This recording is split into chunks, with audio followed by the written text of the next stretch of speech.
аяқ асты қар жауып кеткенде. Родной, вечерге бармайсың ба бүгін? Барам ғой, киімдерім жуып қойғам ғой. Қатып қалғам ғой, қазір есікке жаям да жібітіп алам тез. Мынаны қарасай. Жібітіп алам да киіп шығам қазір тез. Кеш шықса екен. Тамыр кеше үйге көмір түсіріп алам ғой.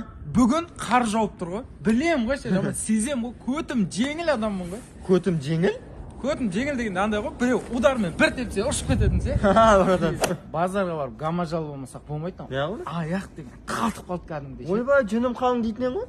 Жүндер жаман подвайт етіп жатыр ғой. Бір-біріне X болып бүйтіп жабысып. Родной жеме. Таста. Бірінші қар ғой, бірінші қар жеуге болмайды. Қош? Мен де алдын бір рет жеп қалғам ғой. Ішінен шаш шыққан.